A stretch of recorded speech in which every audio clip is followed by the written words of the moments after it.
प्यारे बच्चों, हिंदी की इस ऑनलाइन कक्षा के माध्यम से मैं राजकुमार यादव आपका स्वागत करता हूँ। आज हम सब अपने इस ऑनलाइन वीडियोस के माध्यम से अपने हिंदी विषय के अंतर्गत काव्य विधा और काव्य विधा के अंतर्गत जो शीर्षक है कवि परिचय, उस कवि परिचय शीर्षक के अंतर्गत महाकवि सूरदास जी का जीवन परिचय, जीवन उपलब्धियां, साहित्यिक विशेषताएं, हिंदी साहित्य में स्थान, उनकी प्रमुख रचनाएं, इन सब बिंदुओं पर क्रमशः अध्ययन करेंगे। जैसा कि आप सब जानते हैं कि सूरदास जी, ऐसा पिछली कक्षाओं में भी बताया जा चुका है कि सूरदास जी भक्तकालीन कवि, भक्तकाल की जो प्रमुख रूप से जो दो शाखाएं होती हैं, उनमें से पहली शाखा का नाम सगुण भक्ति शाखा और दूसरी शाखा के रूप में निर्गुण भक्ति शाखा।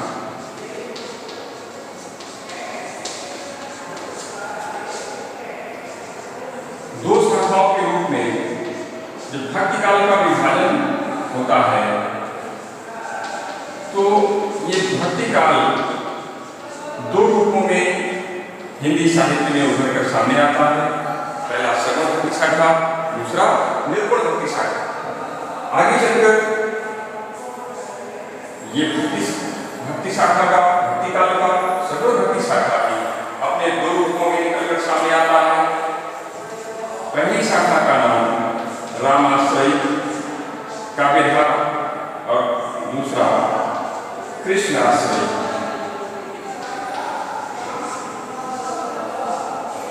निर्गुण के दो भेद होते हैं, ज्ञानाश्रयी और प्रेमाश्रयी।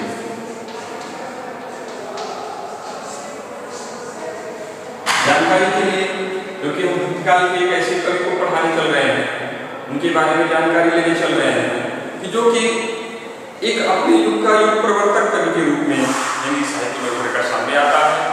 तो अगर हम ऐसे कवि, ऐसे महान कवि महात्मा सूरदास जी के बारे में उनका जीवन वृत्तांत बताएं और उनकी किस शाखा के अंतर्गत है इसका उल्लेख न करें तो ये नितांत उनके साथ ये भेद होगा, भेदभाव होगा। एक इस प्रकार से आप देखेंगे कि भक्ति काल दो रूपों में सगुण भक्ति, निर्गुण भक्ति। सगुण भक्ति दो शाखा, रामाश्रयी और कृष्णाश्रयी। रामाश्रयी का दूसरा नाम राम भक्ति शाखा, कृष्णाश्रयी का दूसरा नाम कृष्ण भक्ति शाखा। निर्गुण भक्ति शाखा दो रूपों में बटी, ज्ञानाश्रयी और प्रेमाश्रयी। ज्ञानाश्रयी का दूसरा नाम संत काव्यधारा, प्रेमाश्रयी का दूसरा नाम सूफी काव्यधारा। इस प्रकार से भक्ति काल चार रूपों में उभर कर सामने आता है और अपने काल के दौरान इन चार रूपों में कवियों ने अपनी लेखनी, सुंदर लेखनी चलाई और हिंदी साहित्य का एक काल स्वर्णिम के नाम से जाना जाता। हिंदी साहित्य का भक्ति काल हिंदी साहित्य का स्वर्णिम है, ऐसा कहा गया, क्योंकि इस काल में कवि सूर, तुलसी जैसी, मीरा रसखार जैसे कवियों ने अपनी अमर लेखनी के द्वारा संसार को भक्ति के रास्ते पर चलने का उपदेश दिया। तो महाकवि सूरदास कृष्णाश्रयी शाखा के अंतर्गत आते हैं। तो पहला हुआ इनके अगर विशेषण के रूप में तो कृष्णाश्रयी शाखा के प्रमुख कवि, वात्सल्य के सम्राट। इसका मतलब होता है तो हिंदी का जो ये वात्सल्य रस है, हिंदी में रस संप्रदाय के अंतर्गत जो वात्सल्य रस का नंबर आता है, वात्सल्य रस को यदि किसी ने बखूबी अपने काव्य में पिरोया हो तो वो सूरदास जी, क्योंकि आचार्य रामचंद्र सूर्य जी ने अपने इतिहास ग्रंथ में महाकवि सूरदास जी की प्रशंसा में लिखा है कि वात्सल्य का एक एक कोना कोना, हर एक क्षेत्र, कोई क्षेत्र, वात्सल्य का कोई क्षेत्र बचा ही नहीं है जिसे सूर्य ने अपनी बंद आंखों से देखा। अर्थात जिसके बारे में सूरदास जी की लेखनी वात्सल्य का कोई ऐसा कोना, कोई ऐसा क्षेत्र, कोई ऐसा विषय अछूता ही नहीं रहा सूर्य की लेखनी से कि सूर्य की लेखनी उस क्षेत्र पर ना चली हो। उस विषय पर सूर्य ने अपनी लेखनी न चलाई हो, और वो भी कैसे, सूर्य ने अपनी बंद आंखों से। यद्यपि और कि आगे की कवि या उस समय के कवियों ने जो अपनी खुली आंखों से वात्सल्य का वो क्षेत्र नहीं देख पाया, वो क्षेत्र उनसे अछूता रह गया, उस क्षेत्र पर उनकी लेखनी नहीं चली, उन्होंने अपनी कलम के जादू से उस क्षेत्र का वर्णन नहीं किया, जबकि खुली आंखों के द्वारा ऐसे इस महाकवि सूरदास जी ने अपनी बंद आंखों के द्वारा वात्सल्य का कोना कोना झांका है, ऐसा आचार्य रामचंद्र सूर्य जी ने कहा है। तो यहाँ पर कृष्णाश्रमी शाखा के प्रमुख कवि आगे इनकी विशेषणों के अंतर्गत वात्सल्य के सम्राट खंजन नयन अष्टछाप के प्रमुख, अभी बताते चलते हैं कि अष्टछाप विठलनाथ जी के द्वारा, गोसाई विठलनाथ जी के द्वारा, जो कि गुरु वल्लभाचार्य के पुत्र थे, उन्होंने गोसाई विठलनाथ ने 8 कवियों को एक इकट्ठा रूप प्रदान करके एक साथ समायोजित करके अष्टछाप की रचना की, और अष्टछाप को ये जिम्मेदारी दी गई कि भगवान कृष्ण के 8 याम, अष्टछाप 8 कवि हैं, 8 याम हैं, याम मतलब होता है पहर, तो 8 पहर भगवान कृष्ण की किस प्रकार से सेवा की जाए उसका उत्तरदायित्व इन 8 कवियों के ऊपर सौंप दी गई। तो इस प्रकार से अष्टछाप के प्रमुख कवि महाकवि सूरदास जी का आज हम जीवन वृत्तांत पढ़ते हैं।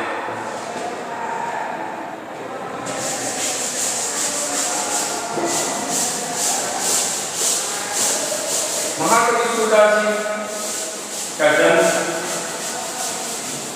महाकवि सूरदास जी के जन्म के कब थे, उनका जन्म कब हुआ? जहां तक जन्म की बात है, सन 1478 ईस्वी में, सन 1478 ईस्वी में महाकवि सूरदास जी का आविर्भाव होता है। अब जन्म तो इनका निर्विवाद है, उसमें कोई विवाद नहीं है, लेकिन विवाद की पृष्ठभूमि कहां पर है? जन्म स्थान, जन्म स्थान इनका विवाद से युक्त है, अर्थात विवाद का विषय बना। कुछ विद्वानों में मतैक्यता नहीं है, आपस में सब एक मत नहीं है। कुछ विद्वानों ने सीही नामक स्थान को इनका जन्म स्थान माना, अर्थात इनके जन्म स्थान के रूप में एक नाम नगर सामने आता है सीही। तो कुछ विद्वानों ने रुनकता, जिसको रेणुका के नाम से भी जाना जाता है, रेणु, अर्थात कुछ विद्वानों ने जन्म स्थान के रूप में सीही, तो कुछ विद्वानों ने रुनकता अर्थात रेणुका को ही इनका जन्म स्थान माना। लेकिन सर्वमान्य जन्म स्थान कौन सा होगा? आपके मन में ये सवाल उठा होगा, प्रश्न आपके मन में भी विद्यमान होगा कि आखिर जब दो जन्म स्थान के सिद्ध हो रहे हैं, तो सर्वमान्य अगर कहीं जरूरत पड़ती है तो सर्वमान्य जन्म स्थान क्या लिखा जाएगा? तो उसके लिए यहाँ पर एक दोहा है, जिसके माध्यम से आप इनके जन्म स्थान को और भी अच्छे तरीके से परिभाषित कर सकते हैं। दोहा कुछ इस प्रकार से, रामदास सुत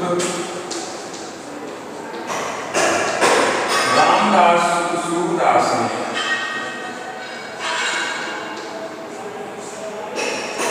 जन्म रुनकता में पाया, जन्म रुनकता में पाया।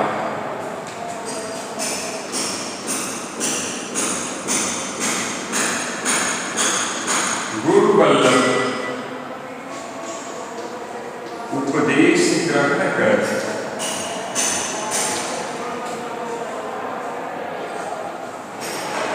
गुरु वल्लभ उपदेश ग्रहण कर,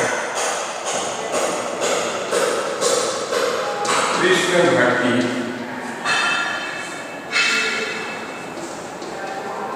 सागर लहरा। आप देखेंगे कि जहां पर इनकी जन्म स्थान को विवादित जन्म स्थान जन्मस्थली है, इसी को माना जाए या रुनकता को माना जाए, तो ये दोहा एक सुंदर कर सामने आता है। इस दोहे में देव की जन्मस्थान की सिद्धि हो जाती है, सिद्धि हो जाती है। उनका जन्मस्थान कहाँ पर? जैसे लिखा गया रामदास सुत सूरदास, इसका मतलब रामदास जी सुत, सुत मतलब पुत्र, सूरदास अर्थात सूरदास जी रामदास जी के पुत्र थे। इसका मतलब हुआ सूरदास जी के पिता का नाम रामदास। जन्म रुनकता में पाया, जन्म सूरदास जी ने जन्म कहाँ पर प्राप्त किया? रुनकता, जो कि रेणुका। तो अब यहाँ पर बिल्कुल बात स्पष्ट हो गई कि रुनकता में इनका जन्म स्थान सिद्ध होता है। गुरु वल्लभ उपदेश ग्रहण कर, गुरु कौन से? उनके गुरु का नाम वल्लभ, वल्लभ आचार्य वल्लभाचार्य, आचार्यों में जो श्रेष्ठ है ऐसे आचार्य वल्लभाचार्य उनके गुरु के रूप में होते हैं। उनसे उन्होंने उपदेश ग्रहण किया, उनसे उन्होंने शिक्षा ली और अपने जीवन को धन्य बनाया, कृष्ण भक्ति सागर बनाया। इस प्रकार से कृष्ण भक्ति शाखा के प्रमुख कवि के रूप में सूरदास जी ने अपना परचम लहराया। यहाँ पर देखेंगे कि इस प्रकार से सूरदास जी के जन्म स्थान, इस दोहे के माध्यम से उनका जन्म स्थान, उनके पिता का नाम, उनके गुरु का नाम और किस शाखा के कवि थे, ये बात बिल्कुल स्पष्ट हो जाती है। अब हम देखते हैं कि इस दोहे के माध्यम से कुछ बातें स्पष्ट हो गई। फिर भी जिस प्रकार से क्रमोत्सव है जीवन प्रक्रिया के क्रम में क्रम से लिखते भी आ रहे हैं, तो उस क्रम में क्रम कुछ इस प्रकार से जन्म स्थान, पिता का नाम, पिता का नाम रामदास सारस्वत, पिता का नाम रामदास सारस्वत। अभी दोहे के माध्यम से स्पष्ट हुआ रामदास सारस्वत। इनके गुरु, गुरु के रूप में वल्लभाचार्य, वल्लभाचार्य जी का नाम सूरदास जी के गुरु के रूप में उभर कर सामने आता है। वल्लभाचार्य जी और सूरदास जी यद्यपि दोनों एक समकालीन थे, उम्र में बहुत अंतर नहीं था, 10 दिन का अंतर था, मात्र 10 दिन।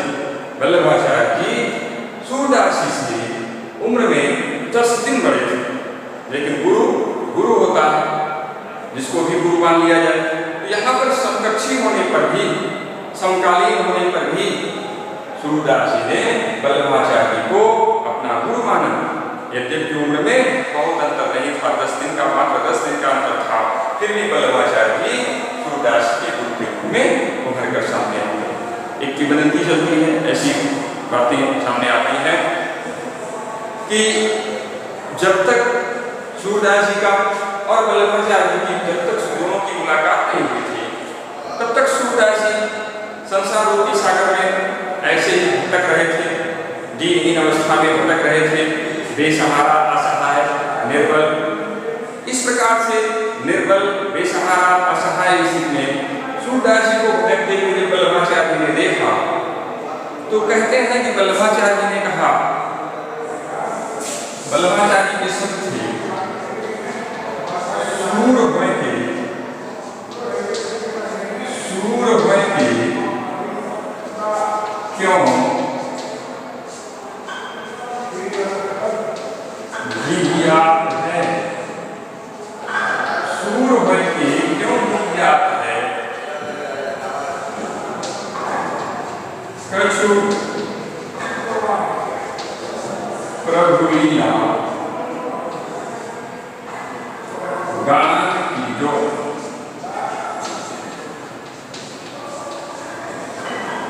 इसका मतलब होता है कि जब सूरदास जी का, वल्लभाचार्य जी का और सूरदास जी का मिलन होता है, उस समय सूरदास जी की दीनहीन स्थिति, असहाय स्थिति, बिल्कुल निर्बल, दुर्बल, बेसहारा, ऐसी सूरदास जी को जब वल्लभाचार्य जी ने देखा तो इस पंथ को उन्होंने उनसे ये पंक्ति उच्चारित की। कहते हैं कि सूर हुए के क्यों गिरियात, अर्थात सूर हो, अंधे हो और क्यों गिरियात हो, यहाँ पर संसार रूपी भवसागर में क्यों गिरिया रहे हो, क्यों बिलबिला रहे हो, क्यों लोगों से अपनी लोगों की तरफ आतुर नजर से देख रहे हो, लोग आपकी मदद करें, इस भाव को लिए आप क्यों जीते चले जा रहे हो, जीवन जीने की अभिलाषा आपकी इस प्रकार से किस प्रकार क्यों बनी हुई है, सूर हुए के क्यों गिरियात है। उपदेश देते हैं कछु प्रभु लीला गान। चलिए कुछ प्रभु की लीला का गान कीजिए। आपके जीवन का सार यही रह गया कि अब आप प्रभु की शरण में चलिए और प्रभु की लीला का गान करिए। ऐसा कहते हैं कि इस पंक्ति के माध्यम से सूरदास जी की पूरा जीवन ही बदल गया और वल्लभाचार्य के इन शब्दों को उन्होंने अपना गुरु मंत्र मान लिया और पीछे वल्लभाचार्य के पीछे बोलिए वल्लभाचार्य ने सूरदास जी को श्री एकनाथ जी का मंदिर का नाम है श्रीनाथ। एकनाथ में श्रीनाथ जी का श्रीनाथ जी के मंदिर का भार पूरी तरह से सेवा का भार सूरदास जी को ऊपर सौंप देते हैं और सूरदास जी को श्रीनाथ जी के मंदिर का प्रधान पुजारी नियुक्त कर देते हैं। इस प्रकार से एक हियाते हुए बिलबिलाते हुए सूरदास जी जो कि असहाय निर्बल दीन दुखी ऐसे सूरदास जी की जीवन शैली ही बदल गई जब वल्लभाचार्य से सूरदास जी की मुलाकात हुई। तो वल्लभाचार्य जी को उन्होंने अपना गुरु माना। तो गुरु के कपड़े उसके आगे देखते हैं कि वल्लभाचार्य के पुत्र का नाम विठ्ठलनाथ।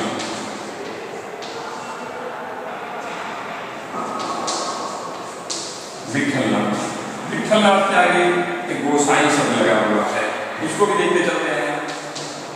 गोसाई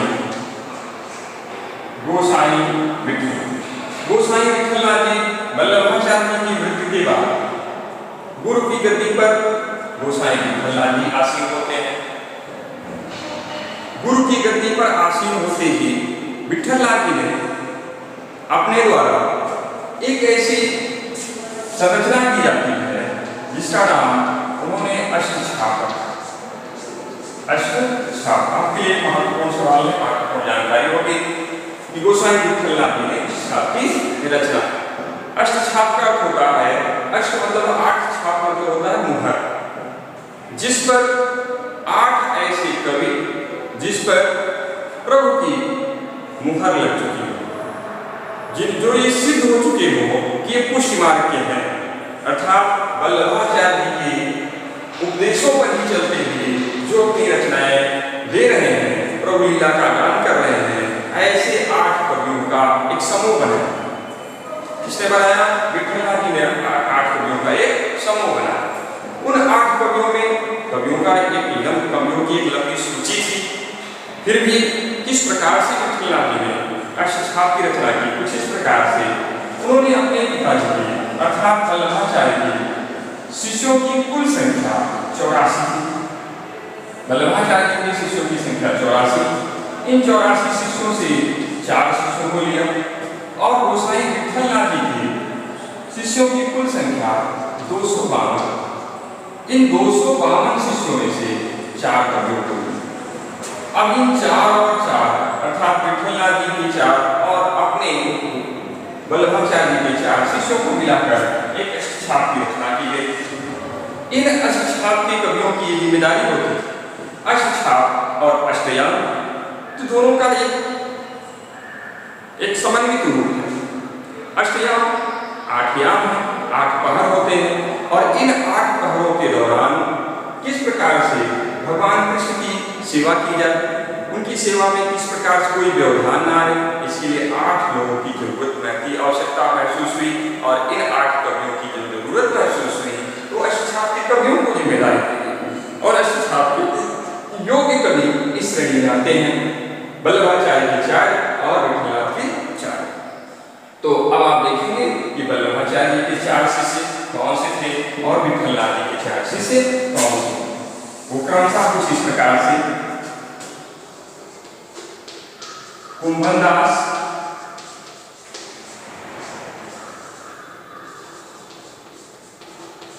कृष्णदास,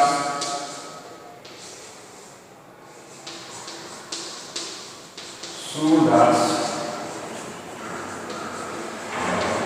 परमानंद,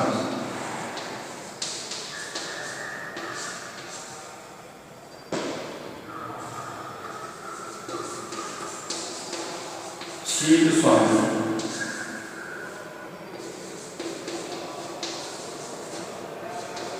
चतुर्भुजदास,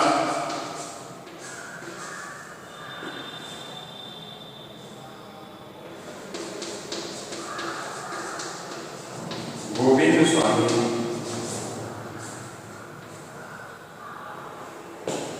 नंददास। आप देखेंगे कि ये 8 कवियों का एक समूह बना और इन्हें ही अष्टशाब्दिक कवि कहा जाता है।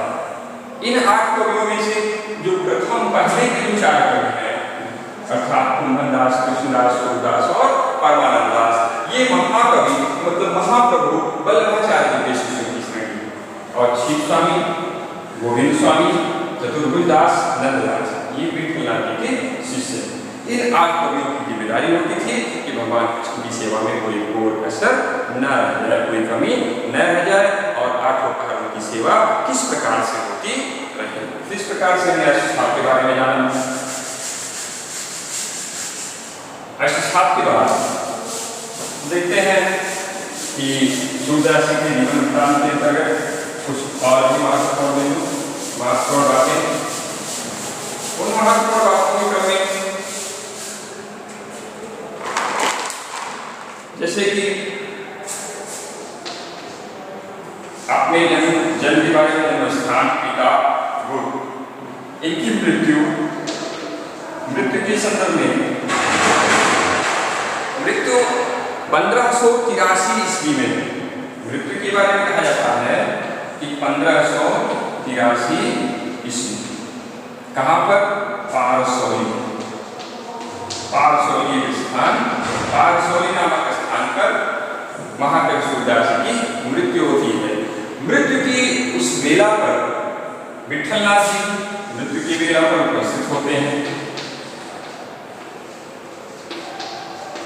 मृत्यु की वेला पर उपस्थित विठलनाथ जी के शब्द कुछ इस प्रकार से थे। सूरदास जी की मृत्यु वेला पर उपस्थित विठलनाथ जी के शब्द कुछ इस प्रकार से निकले। विठलनाथ जी ने कहा,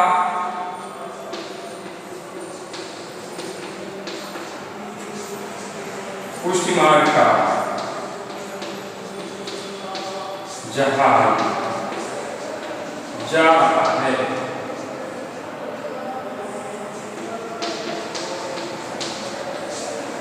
जिसे जाना हो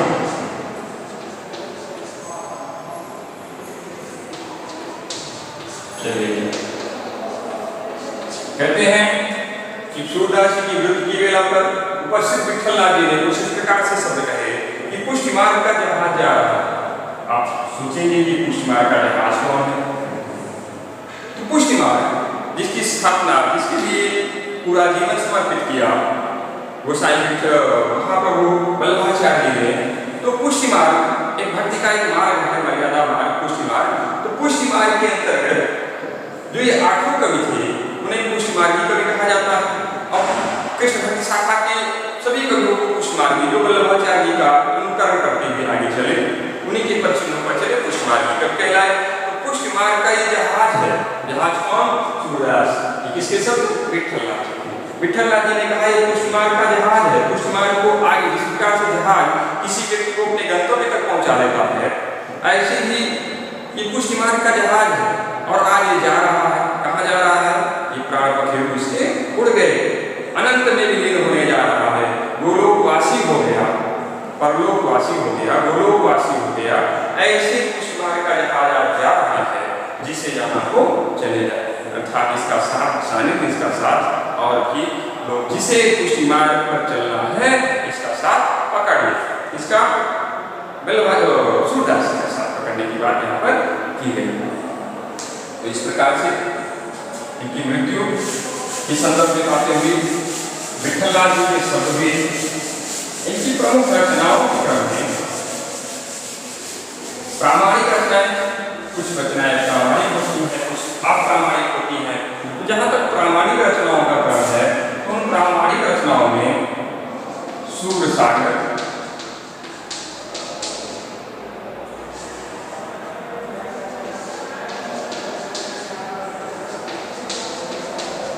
सूरसारावली और तीसरी प्राप्त रचना साहित्य लहरी। इन 3 रचनाओं की प्रामाणिक रचनाएं, तीनों रचनाएं प्रामाणिक हैं। आचार्य रामचंद्र शुक्ल जी ने इतिहास में लिखा कि तीनों रचनाएं प्रामाणिक हैं तो प्रामाणिक रचनाओं के क्रम में ये 3 रचनाएं उभर कर सामने आती हैं। इसमें से पहली रचना सूरसागर। सूरसागर भागवत पुराण की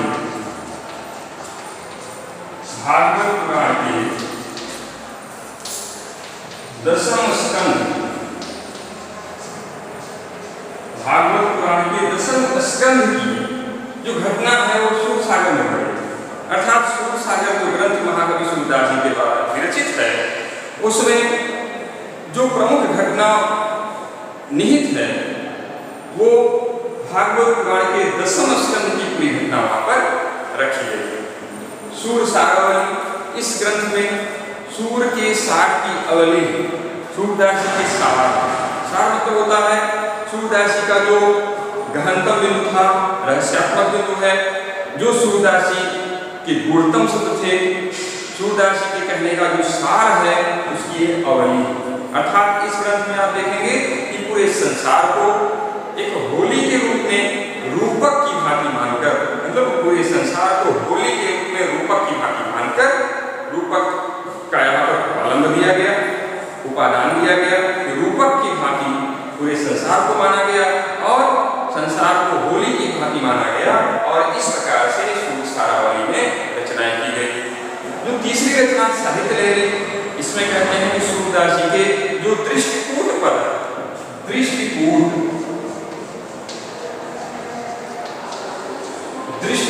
पदों को इस ग्रंथ के अंतर्गत रखा गया। इसका मतलब होता है दृष्टिकूट, क्लिष्टतम, जो कि व्याकरणिक होंगे, जिन पर आपको एक सोचने पर विवश हो जाएंगे कि वास्तव में सूरदास जी के शब्द इस प्रकार से भी हो सकते हैं। कठिन शब्दों का भी उन्होंने प्रयोग किया अपने पदों में, तो जो कठिन शब्दों का प्रयोग किया, कठिन पदों का प्रयोग किया, वो कहाँ किस रचना में रखे गए? साहित्य लहरी के अंतर्गत उसको रखा गया। अब रचनाओं का क्रम हुआ, यहाँ पर रचनाएं लिख देते हैं। रचनाएं, तो रचनाओं के अंतर्गत 3 रचनाएं आपके सामने आई, सूरसागर, सूरसारावली और साहित्य लहरी। इसके आगे सूरदास जी का व्यक्तित्व, सूरदास जी की भाषा, सूरदास जी का हिंदी साहित्य में स्थान, इन बिंदुओं पर चर्चा करेंगे। सूरदास जी की भाषा का जहाँ तक क्रम है, तो आप देखेंगे कि सूरदास जी का जन्म आगरा मथुरा इसी के आसपास, चाहे वो सीए हो या फिर ब्रह्मकथा हो, यद्यपि शर्मा ब्रह्मकथा ही है, तो वो आगरा के आसपास, और आगरा के आसपास जो बोली जाने वाली बोली है उसे ब्रज भाषा का रूप दिया गया, ब्रज भाषा। तो वहाँ की क्षेत्रीय होने के कारण, आगरा के आसपास क्षेत्रीय बोली और क्षेत्रीय व्यक्तित्व, तो क्षेत्रीय व्यक्तित्व होने के कारण इनकी भाषा पूरी तरह से ब्रज भाषा रही। और ब्रज भाषा के अंतर्गत उन्होंने जो भी रचनाएं की, चाहे वो सूरसागर हो, चाहे सूरसारावली हो, चाहे फिर साहित्य लहरी, उन्होंने अपने काव्य में ब्रज भाषा का ही प्रयोग किया। तो भाषा के अंतर्गत उनकी भाषा ब्रज भाषा। एक बात और कि जहाँ पर सूरसागर का उल्लेख है, सूरसागर का जो भागवत पुराण का जो दसम स्कंद की जो घटना है, उसी में एक प्रसंग आता है भ्रमर गीत। इस पर चर्चा इसलिए भी जरूरी है क्योंकि हमारे पाठ्यक्रम में सूरदास जी का जो 4 पद संकलित है, वो 4 पद भ्रमर गीत परंपरा के अंतर्गत आता है। तो भ्रमर गीत क्या होता है, इसके बारे में आप जानें कि भ्रमर के माध्यम से, भ्रमर को यहाँ पर एक माध्यम बनाया गया और उसके माध्यम से क्रिया की जा रही है। भ्रमर किसका प्रतिनिधित्व कर रहा है? उद्धव का। उद्धव जब यहाँ पर आते हैं, वृंदावन आते हैं, मथुरा से श्री कृष्ण के द्वारा प्रेषित उद्धव वृंदावन पधारते हैं, तो वृंदावन पधारे हुए उद्धव को जो गोपियों से मुलाकात होती है, तो गोपियां उद्धव को भ्रमर की भांति मानती हैं और कहती हैं कि हे उद्धव। अब उद्धव जहाँ जहाँ पर भी है वो भ्रमर गीत परंपरा के अंतर्गत आता है। तो भ्रमर गीत परंपरा में भ्रमर गीत एक रचना है जिसको सूरदास जी ने लिखा। भ्रमर गीत सूरदास, भ्रमर गीत नंददास,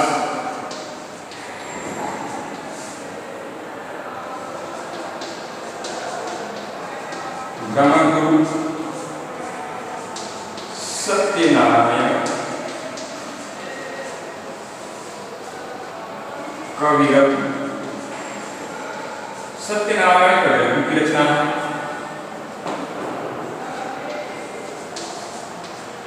उद्धव शतक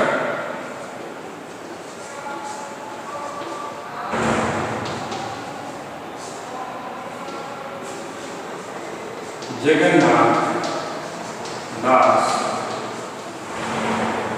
रत्नाकर की रचना है। जगन्नाथ दास रत्नाकर प्रिय प्रवास।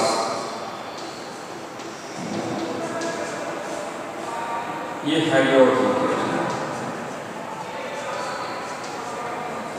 हरिओर अयोध्या से निकाला है हरिओर।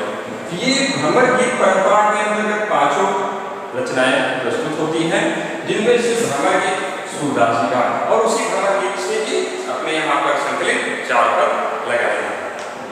तो भाषा हुई, भ्रमर गीत परंपरा हुई। इसके आगे सूरदास जी की प्रशंसा में कवियों की जो वाणी चली, उन वाणियों के अंतर्गत किसी ने इनको खंजन नयन कहा, किसी ने कृष्ण भक्ति शाखा का प्रवर्तक कवि, किसी ने वात्सल्य का सम्राट कहा। और वात्सल्य के सम्राट की जहां तक बात आती है तो हिंदी का जो ये रस संप्रदाय और रस संप्रदाय का के अंतर्गत जो 11वें रस के रूप में वात्सल्य की उत्पत्ति होती है, तो यदि किसी ने वात्सल्य पर अपना पूर्ण कब्जा दिखाया, पूर्ण एकाधिकार दिखाया, तो महाकवि सूरदास। इसी के वात्सल्य की प्रशंसा में आचार्य रामचंद्र सूरी का ये वाक्य, ये वक्तव्य कि सूरदास जी ने वात्सल्य का एक एक कोना, एक एक क्षेत्र अपनी बंद आंखों से जिस प्रकार से उन्होंने देखा है, हिंदी साहित्य का अन्य कवि उस क्षेत्र को, उस कोने को अपनी खुली आंखों से भी नहीं देख सका। प्रशंसा के उस शब्द है जिसे लिखा जाता है कि सूर सूर सूर तुलसी शशि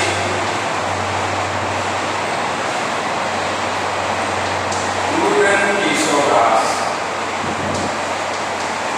सूर सूर तुलसी शशि मुरुगन केशवदास। अब के कवि खद्योग सम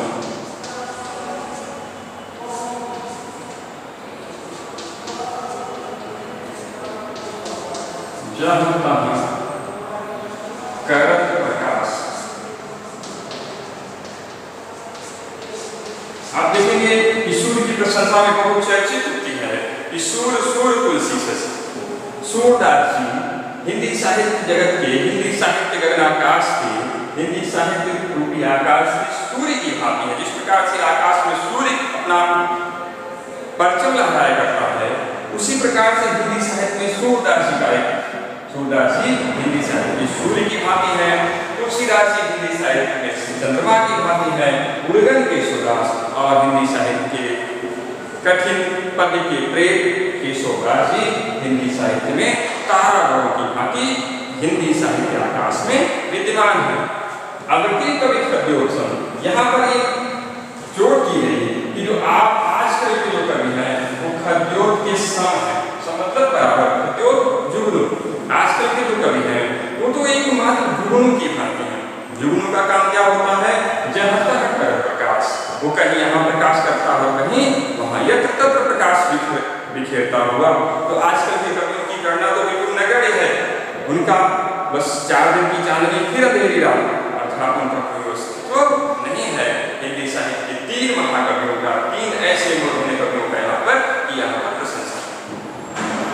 तो आप देखेंगे इस वीडियो के माध्यम से सूरदास का जन्म स्थान, उनके पिता का नाम, उनके गुरु का नाम, उनकी मृत्यु, उनकी रचनाएं, छाप क्या है, पुष्टिमार्ग क्या है, और भ्रमर गीत परंपरा का उल्लेख, उनकी भाषा के अंतर्गत कुछ बातें और उनकी प्रशंसा में कुछ महाकवियों के कुछ प्रशंसनीय वक्तव्य।